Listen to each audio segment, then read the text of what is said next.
Hello అండి, అందరికీ నమస్కారం. బీర్బల్ సమయస్ఫూర్తి అనే ఒక కథ తెలుసుకుందామా? అక్బర్ రాజ్యంలో ఒక పేదవాడు నివసిస్తూ ఉండేవాడు. అతని ఇంటి పక్కనే ధనవంతుడైన యువకుడు ఒకడు ఉండేవాడు. పేదవాడు తనకున్న దానితో సంతృప్తిగా జీవనం సాగిస్తూ ఉంటే, ధనికుడైన యువకుడు మాత్రం ఇతరుల నుండి తేరగా వచ్చే సొమ్ము కోసం ఎదురు చూస్తూ ఉండేవాడు. పేదవానికి వయసుకు వచ్చిన కూతురు ఉంది. ఆమె పెళ్లి నిమిత్తం పేదవాడు నగలు చేయించాడు. ఇది ధనవంతుడికి తెలిసింది. ఆ నగలు తనకు దక్కితే బాగుండు అనుకున్నాడు. ఒకరోజు ప్రమాదవశాత్తు పేదవాడి గుడిసెకి మంట అంటుకుంది. అతడు అరుస్తూ బయటకు పరిగెత్తుకొచ్చాడు. చుట్టుపక్కల జనాలంతా మంటలను ఆర్పడానికి నానా ప్రయత్నాలు చేశారు. అయ్యో, ఇక నా కూతురు పెళ్ళి ఎలా జరుగుతుంది? నేను ఎలా జీవించాలి? దేవుడా, నాకు దిక్కేది అని పేదవాడు గట్టిగా ఏడవసాగాడు. గుంపులో ఉన్న ధనవంతుడైన యువకుడు ఆ ఏడుపు విని, ఎందుకు ఏడుస్తావు? గుడిసే కదా పోయింది, కొత్తది కట్టుకోవచ్చులే అని సర్ది చెప్పాడు. గుడిసె కాలిపోతున్నందుకు కాదు, అందులో నా కూతురు పెళ్లి కోసం చేయించిన నగలు ఉన్నాయి. పేదవాడినైన నేను ఎంతో కష్టపడి ఆ నగలు చేయించాను. ఇప్పుడు అవి ఆ అగ్గిలో కాలిపోతున్నాయి.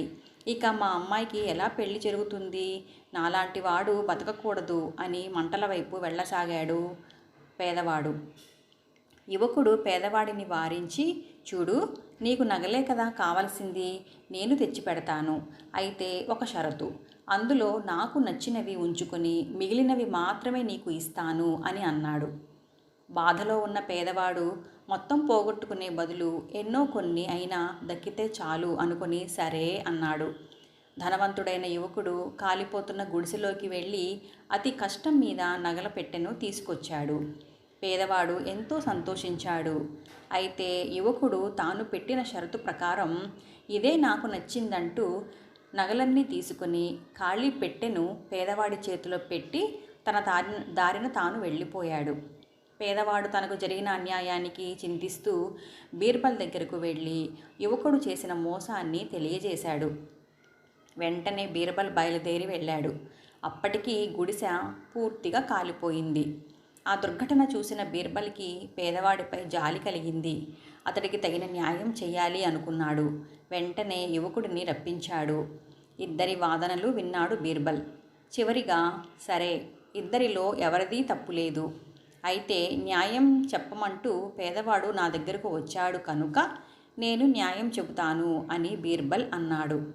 అందరూ బీర్బల్ ఏం చెబుతాడా అని ఆతృతగా చూడసాగారు. అంతా వినండి.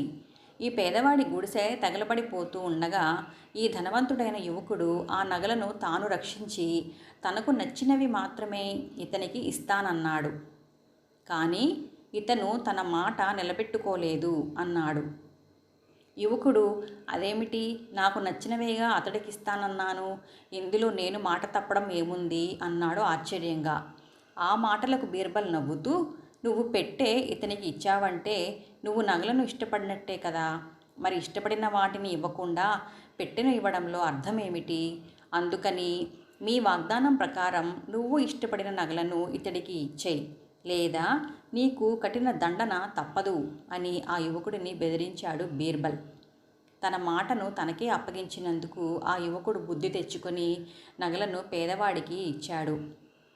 ప్రజలందరూ బీర్బల్ యుక్తికి, సమయస్ఫూర్తికి ఎంతగానో మెచ్చుకొని జేజేలు పలికారు.